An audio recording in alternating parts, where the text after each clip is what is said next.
Darkcast Network, indie pods with a dark side.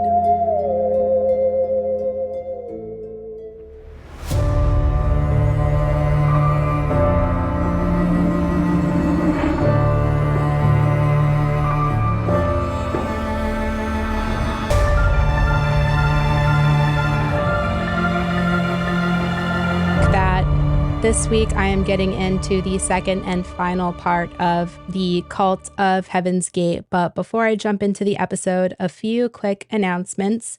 There will be no episode next week. I will be snowboarding for a couple of days and hopefully not killing myself, which has happened a few times, sadly, on the mountain. I'm very mediocre at snowboarding, so it's always a great time. Second, if you do not follow me on TikTok, definitely check out my page, F That Pod. I am just now starting to get into it. Well, I've been posting videos very sporadically, but I just did my first, I guess you call it a talking head video. Super proud of it. It's like a 3 out of 10, but if you want more content, check me out there. And lastly, I always say this at the end of the episode, and I'm sure most of you just skip over that because that's what I do when I'm listening to a podcast. As soon as I hear the ending music, I'm like, all right, I'm out, bye.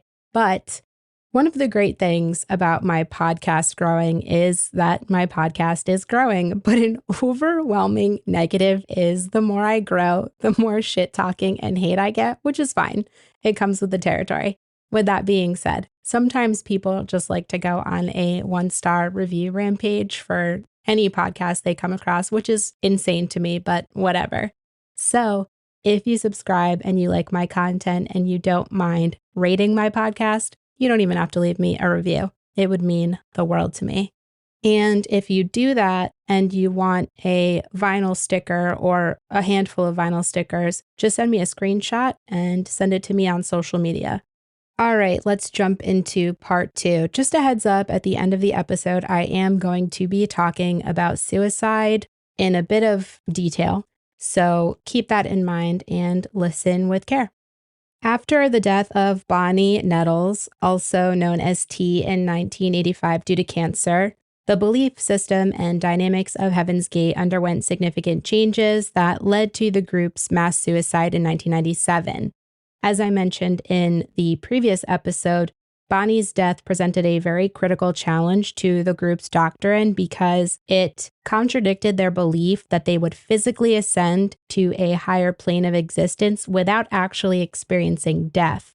Marshall Applewhite, the other half of the leaders of the cult, known within the group as Doe, interpreted Bonnie's death as her having moved to the next level because she had too much energy to remain on Earth.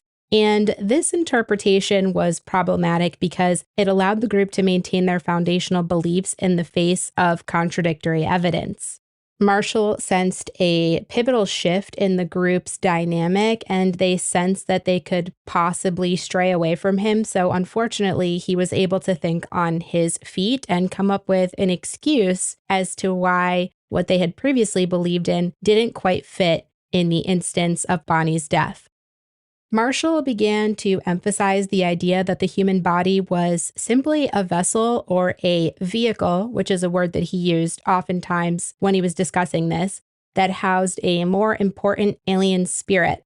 This shift placed a new focus on the transcendence of the soul rather than the actual physical body itself. And this set the stage for the belief that leaving the physical vessel or vehicle behind was a necessary step for everybody in the cult to ascend to the next level. In part 1, I left off in the 1990s, and this is when the group's ideology evolved, as did their practices.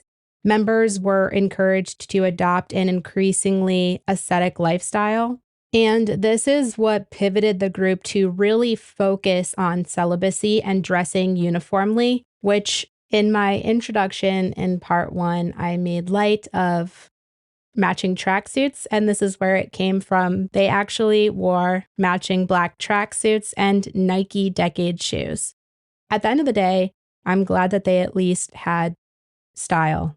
In addition to the rules that I talked about in part 1, they also followed very strict routines uniformly. So everybody was expected to adhere to this. And they were also expected to engage in rituals that were designed to diminish each member's individuality and their personal identity, which in Marshall's eyes was necessary to further solidify cohesion within the group.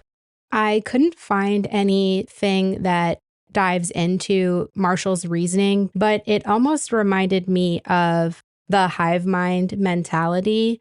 I'm a big fan of sci-fi, if any of you are. It's very much like Invasion of the Body Snatchers, where the aliens or the invaders all have a collective thought that they then bestow upon the people that they are body snatching. So it very much gave me that vibe. And since this cult is so sci-fi focused and Marshall is obviously super into aliens, I can't help but wonder if maybe he drew it from that. During the 1990s, beginning in 1992, Heaven's Gate increasingly used the internet as a tool for disseminating their beliefs and connecting with potential followers. I mentioned this in part 1, but they lived in seclusion from the 1970s until 1992, so about 17 years. The reason why they went private in the 70s is because they put their ideas out there and they were labeled a UFO cult, and nobody wanted anything to do with them or what they were preaching. So the group collectively tucked their alien tails between their legs, and they decided to live in seclusion for 17 years until they went public again in 1992. But the universe shared the same sentiment that they did in the 70s. They thought it was fucking weird because it is. But either way, they reemerged, and this time they had a very clear mission in place.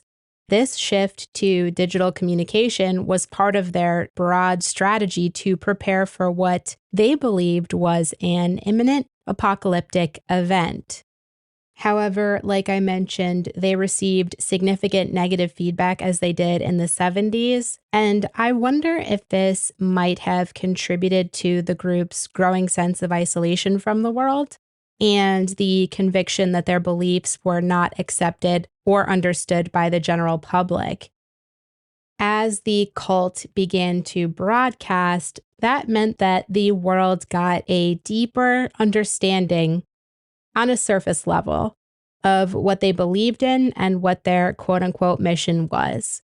Heaven's Gate believed that Earth and human civilization would soon undergo a process that they termed recycling, which was a cataclysmic renewal of the planet that they believed would wipe clean Earth's corrupt and decayed society. Man, if they think that Earth was corrupt and decayed in the 90s, which I consider happier times, it was a time when I could wake up, pour a bowl of Captain Crunch, and watch Rocko's Modern Life, Are You Afraid of the Dark, and Ren and Stimpy on television. Imagine if they saw shit now. Whew, they would be in for a surprise. Anyways, society was just total horseshit, and the cult saw themselves. What a wild sentence. Sorry, I'm just thinking about how crazy this statement is. So society, everybody's a piece of shit, but the cult are the enlightened few who are crushing it in life. What a thought. So only the enlightened few would be able to escape this fate of recycling by being taken to the next level, which was some form of extraterrestrial paradise. So I guess like alien heaven. And to this end, Marshall and his followers saw their bodies as mere vehicles that they would have to abandon in order to reach a higher evolutionary state of being and reach this alien heaven. This topic is something that is still widely debated today, but at the time, people considered their messages to be a combination of elements of Christianity with New Age spiritualism and popular UFO mythology.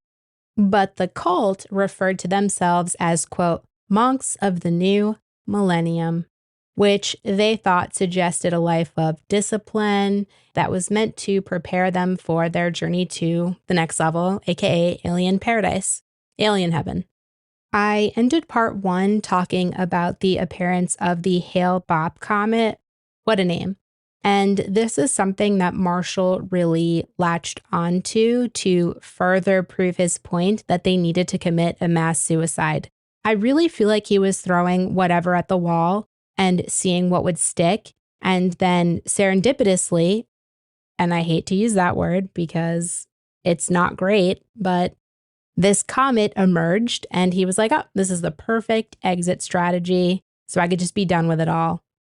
Marshall proclaimed that the comet was the sign that they had been waiting for all along and that a spaceship was following in its wake, ready to take their souls to the next level.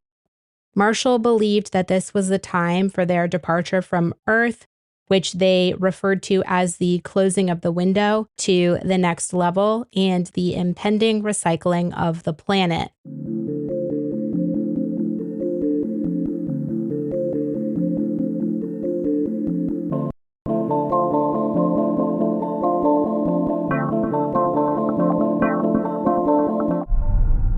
On September 29th, 1996, a video of Doe was uploaded that was titled Last Chance to Evacuate Earth Before It's Recycled. The video is over an hour long. I watched it in its entirety, and it's just, a lot of it is just nonsensical rambling, so I'm just going to play some snippets of it. This is the 29th of September, 1996. I'm Doe. Doe probably doesn't mean anything to many of you. To those that have heard of Doe, I might relate Doe to Tian Doe of UFO 2 or of a UFO cult that made some splash in the news in 1975 and disappeared from the scene shortly after that. Some of you have heard some efforts that we have had to try to share a little bit of what we have learned with the public periodically between 1975 and now. We put out a statement called 88 Update in 1988. We did a little videotape a little while after that. I think it was 90, 91, 92, called Beyond Human. Now today is quite a different urgency. It's urgent to me. It's urgent to the students that sit before me. Our reason for speaking to you is because we feel urgently to warn you of what we are about to say. You know, to try to just put it as briefly as I can put it and as clearly as I can put it, this planet is about to be recycled, refurbished, started over. That doesn't mean it's going to be destroyed. It doesn't mean it's the end of the world. But it does mean that it's going to be recycled, refurbished. Now, you can say, well, who are you to say that? And I'll tell you who I am. As to whether or not you believe who I am or not is up to you. And whether or not you believe that it's going to be recycled or refurbished is up to you. The purpose of this tape is to warn you that that is about to happen, and that it's going to happen very soon. At the end of the age, the planet is wiped clean, refurbished, rejuvenated. The mess that the humans have made of it during the civilization that was on it, the mess they've made is cleaned up, it is healed. It's probably done on fast forward. It probably wouldn't take very long to do it by standards of human time. But even if it took 1,000 years to do it, that's a very brief time. We don't know how long it's going to take to do it. We can't estimate that because we're talking two different times anyhow. I mean, I'm trying to relate to you in human time, and yet I am more at home in relating to the time of the next level. But if this planet is about to be recycled, spaded under, refurbished, and the only ones that get to leave it are the ones who want to leave. The only ones who survive the recycling are the ones who want to leave, have found a guide, someone that can give them the information they need to leave, or give them the information that will eventually lead them to leaving.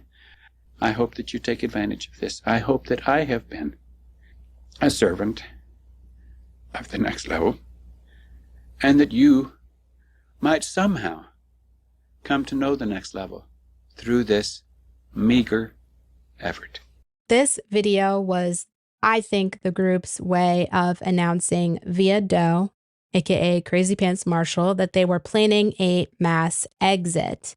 In preparation for this departure, members of the cult took several steps. Obviously, they started creating digital content, and that began with them creating a website that laid out their beliefs and steps that anybody needed to take if they wanted to join the cult. And the website served as an international pamphlet and was one of the earliest uses of the internet, interestingly enough, by a religious movement, aka cult, to reach a global audience. There are a few other steps that they took, but I want to focus now on creating digital content. One of the biggest things that the cult focused on their website was a reflection of the overview of their present mission. And in addition to this, they also detailed several other things, one of which was their origin in an excerpt from Extraterrestrials Return with Final Warning, which is a section in their book. A lot of this details the recycling, which is stuff that Doe said in his video that I just played clips of, but I wanted to read directly from their origin story. Because honestly, it sounds like if J.J. Abrams had a really bad shrooms trip. Quote, an away team from an evolutionary level above human, an admiral and his captain and crew during the 1920s to 1950s, picked and prepped the human bodies which they would wear for the task we are about to describe. I'm just going to stop there really quick because it just seems so malevolent. They wear bodies? Are these people like alive? Do they have brains? Or are these just like empty bodies? I have so many questions. But anyways, quote, they came into those bodies in the 1970s, the admiral and captain first. They began rounding up their crew in 75 and assisting them in the process of entering and taking charge of their own assigned human bodies. So I guess that they're just taking over bodies. That's great. Why would anybody sign up for this? Is beyond me. Anyway, quote, they called their crew together by means of a public statement and meetings over about a 9-month period. The media, typically hastily judging them, tagged them the UFO cult because of their expectation of leaving aboard a spacecraft, UFO, at the completion of their task. The two then took the ones who followed them into seclusion, completely separate from the world for almost 17 years, not only completing their awakening or adjustment to their human bodies and this primitive civilization, but also took them through a metamorphic classroom experience of changing over their consciousness and behavior to match with that of their distant culture from whence they had come. That to me sounds like an awful Star Trek episode. It's also terrifying. I understand why people join cults. There is a lot of reasons which may not make sense to a lot of us at first, but there are a lot of people who want a sense of belonging, who want a sense of family that unfortunately don't have that. So I understand why people search for that and can get caught up in a cult without realizing it. But man, this is the last cult that I would want to get caught up in just because I'm not trying to body snatch an innocent person. Like I'm not just trying to take over some granny's body while she's out there living her life. Like that's just weird. The next step that the group took to prepare for their departure involved two different things. Settling their final affairs, so they settled their worldly affairs, which included closing bank accounts, paying off credit card bills, which they didn't have to do, oddly enough, especially if they didn't have any family, essentially ensuring that they left no loose ends that could tie them to the earthly existence that they were about to leave. In addition to that, it involved a public goodbye. This involved everybody. Every single member had an exit statement. They filmed these exit statements, which were their farewell videos. In these exit statements, members explained their beliefs and the reasons behind their imminent departure from life on Earth. I watched a lot of these videos as well. They're available online, and it's really sad to see. I think what got to me the most was that most of them seemed really at peace, which is just something that I have a hard time wrapping my brain around.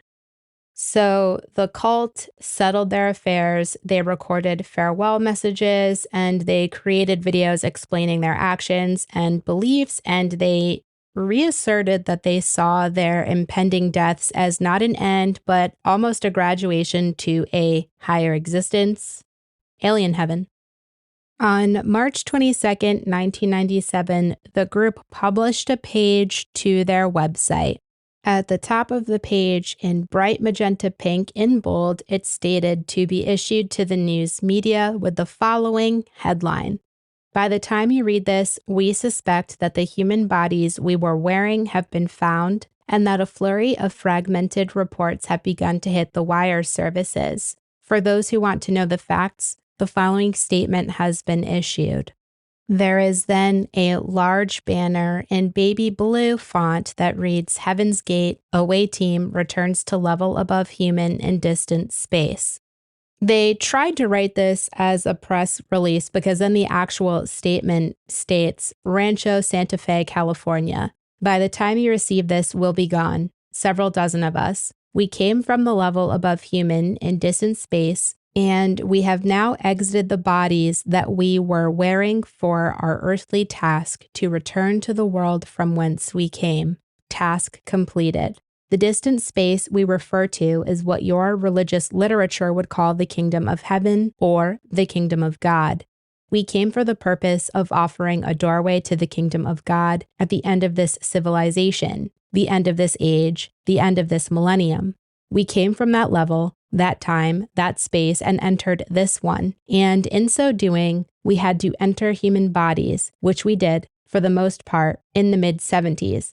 Now it was time for us to leave those bodies, vehicles, bodies that we borrowed for the time we were here by previous arrangement for this specific task. The task was not only to bring in information about that evolutionary kingdom level above human, but to give us the experience of working against the forces of what the human evolutionary level at this time has become. While it was a good learning experience for us, it also gave all who ever received knowledge from that kingdom an opportunity to recognize us and this information, and to even move out of the human level and into the next level, or the next evolutionary level, the kingdom of heaven, the kingdom of God. If you're thinking to yourself, Ashley, none of this makes sense. What the fuck are you talking about? Same, but I'm just going to continue until the end of the statement. Here we go. The kingdom of God, the level above human, is a physical world where they inhabit physical bodies. I think they are aliens. I don't fucking know. However, those bodies are merely containers, suits of clothes. Suits of clothes is so oddly specific. The true identity of the individual is the soul or mind/spirit residing in that vehicle. The body is merely a tool for that individual's use. When it wears out, he is issued a new one. No one can enter the kingdom of heaven by trying to live a good life in this world and then thinking that when this world's life takes your body, you get to go to heaven. The only time that next kingdom can be entered is when there is a member or members of that kingdom who come into the human kingdom, incarnated as we have, offering clarification of that information. To get into a discarnate condition just by disconnecting from your body doesn't mean that you are going to go anywhere, whether that loss of body is premature or not. When we step out of our vehicle, we have to know where and who our tour guide is for what's next. We have to know we can connect with a shepherd whom we trust and that we have decided, if that shepherd will have me, I want to continue to be a sheep and I will do everything I can to please that shepherd. Periodically, that next level sends in a representative, a shepherd, and offers a graduation class. Okay, real quick pause. This only happened one time, but this is like what it is. There was only one graduation class, so make it make sense. Anyway, offers a graduation class, offers life out of this evolutionary level into that next evolutionary level, and we are at the end of those times. But it's not periodically if it only happens once. I'm getting annoyed trying to understand this. T and Doe were the names used by the representatives of that next level, the kingdom of God sent to the surface of this planet to serve as our teachers, midwives at this time. During a brief window of time, some may wish to follow us. If they do, it will not be easy. The requirement is to not only believe who the representatives are, but do as they did and we did. You must leave everything of your humanness behind. That means you can't have sex. This includes the ultimate sacrifice and demonstration of faith, that is, the shedding of your human body. If you should choose to do this logistically, it is preferred that you make this exit somewhere in the area of the west or southwest of the United States. What the fuck? But if this is not possible, it is not required. You must call on the name of T and Doe to assist you. In so doing, you will engage a communication of sorts, alerting a spacecraft to your location where you will be picked up after shedding your vehicle and taken to another world by members of the kingdom of heaven. Only a member of the next level can give you life, can take you out of death, but it requires that you disconnect, separate from the last element holding you to the human kingdom. We know what we're saying. We know it requires a leap of faith, but it's deliberate, designed for those who would rather take that leap than stay in this world. We suggest that anyone serious about considering this go into their most quiet place and ask, scream, with all of their being, directing their asking to the highest source they can imagine beyond Earth's atmosphere to give them guidance. Only those chosen by that next kingdom will know that this is right for them and will be given the courage required to act.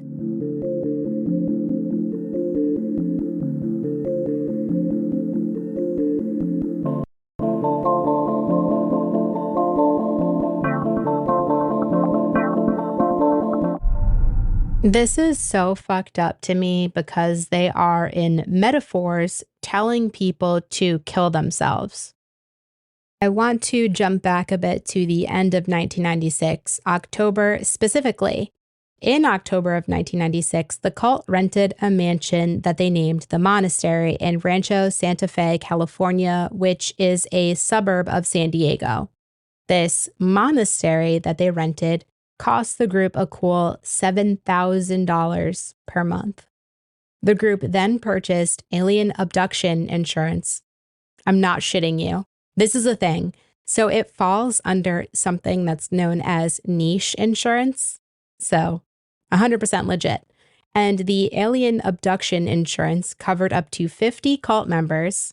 Each of them were insured for $1 million. And apparently, this alien abduction insurance that they had, in their policy, it covered their members up to $1 million in the case of alien abduction, impregnation by alien, or death by alien, which is counterintuitive, if you ask me, because why would they be murdered by aliens if they are themselves aliens? Heaven's Gate cult participated in ritualistic suicides that coincided with the closest approach of the comet Hale-Bopp. The comet's closest approach to Earth occurred on March 22nd, 1997, with a distance of 1.315 astronomical units. Prior to their mass exit, the cult updated their website to reflect their decision, and it read, quote, "Hale-Bopp brings closure to Heaven's Gate. Whether Hale-Bopp has a companion or not is irrelevant from our perspective. However, its arrival is joyously very significant to us at Heaven's Gate. The joy is that our older member in the evolutionary level above human, the kingdom of heaven, has made it clear to us that Hale-Bopp's approach is the marker we've been waiting for, the time for the arrival of the spacecraft from the level above human to take us home to their world, in the literal heavens. Our 22 years of classroom here on planet Earth is finally coming to conclusion. Graduation from the human evolutionary level. We are happily prepared to leave this world and go with T's crew. If you study the materials on this website, you will hopefully understand our joy and what our purpose here on Earth has been. You may even find your boarding pass to leave with us during this brief window. Again, trying to get random people that aren't even members of the cult to commit suicide, and that is so fucked up. We are so very thankful that we have been recipients of this opportunity to prepare for membership in their kingdom and to experience their boundless caring and nurturing." End quote. The sad irony of the cult's decision to end their lives collectively is that their website, still to this day, it hasn't been taken down, has a firm position against suicide, and they have a statement on it. Their statement reads, quote, "We know that it is only while we are in these physical bodies that we can learn the lessons needed to complete our own individual transition, as well as to complete our task of offering to the kingdom of heaven, to this civilization one last time.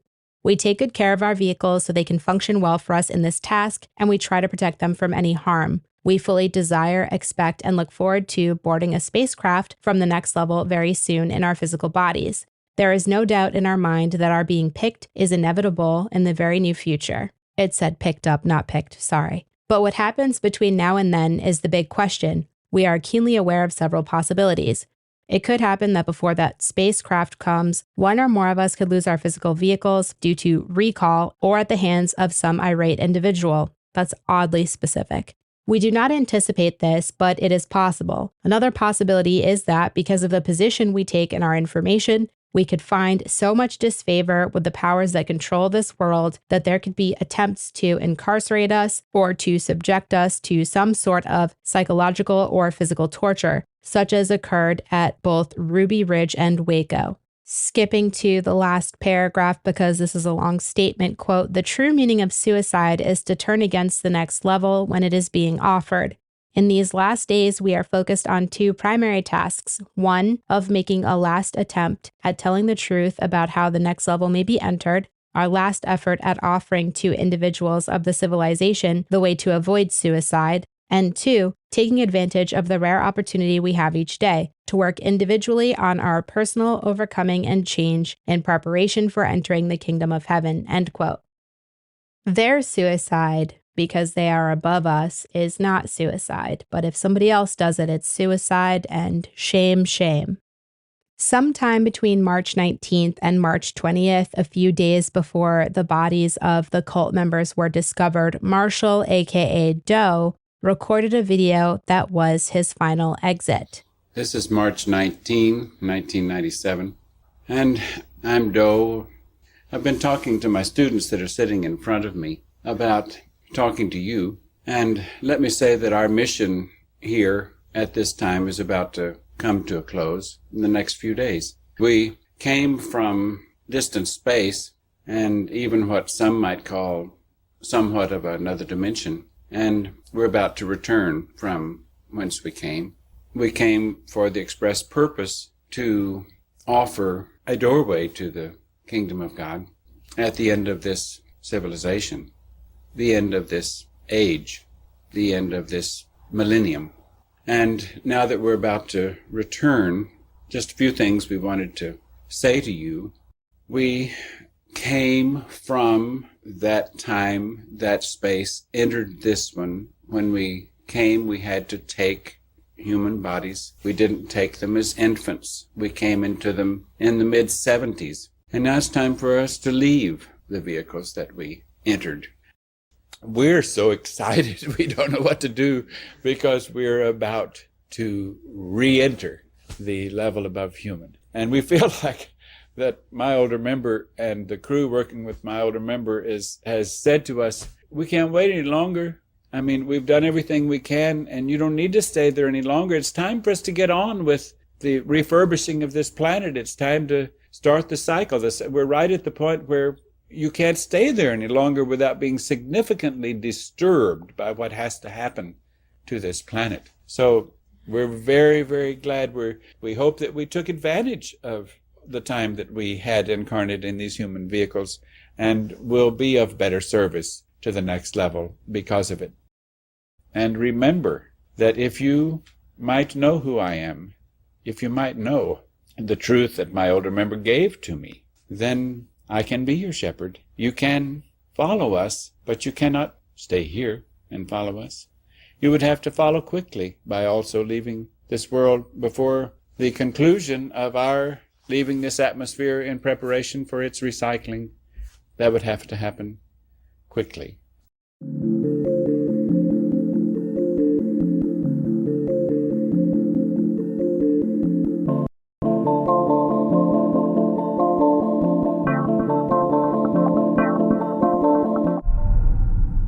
The mass exit of Heaven's Gate in March of 1997 is one of those events that almost defies belief because it's a tragedy at the intersection of faith and fanaticism. It was so meticulously orchestrated and laid out online for those that had internet at that time to see, and it was executed with chilling precision.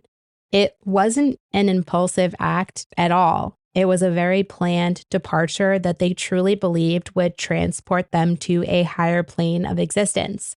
The cult believed that suicide would allow them to shed their human vehicles and ascend to a higher plane of existence, boarding onto an alien spacecraft that Marshall told them was trailing behind the comet Hale-Bopp, which sadly was a lie that his devout followers believed.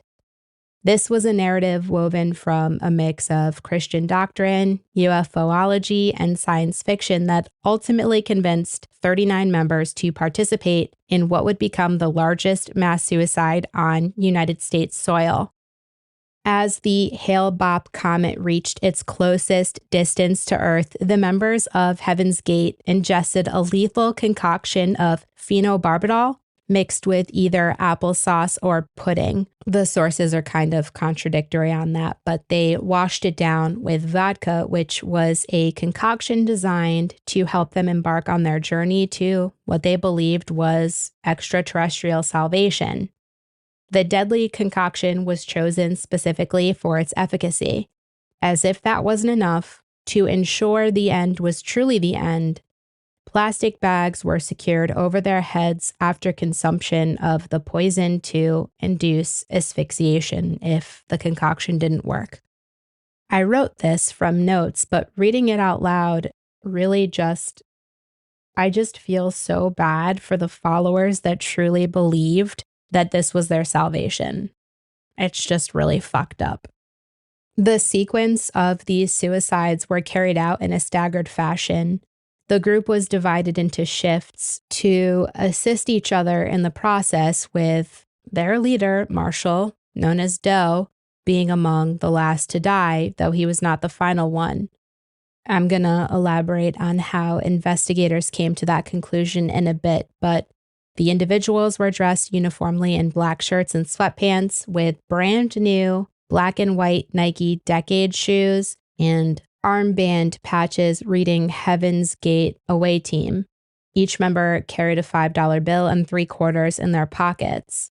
Prior to the suicides, the group had shared a Last Supper together at a local restaurant, symbolizing their final earthly act before transitioning to what they believed would be a transcendent state.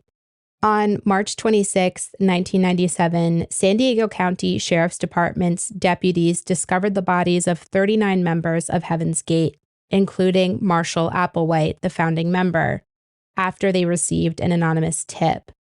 The bodies were found inside of the mansion that they were renting. The scene discovered by authorities was one of order and calm, with the deceased lying neatly in their own bunk beds, covered by a purple shroud. The scene was one of eerie peace with no signs of struggle or violence, just the quiet aftermath of a group convinced that they were about to step into a new cosmic reality.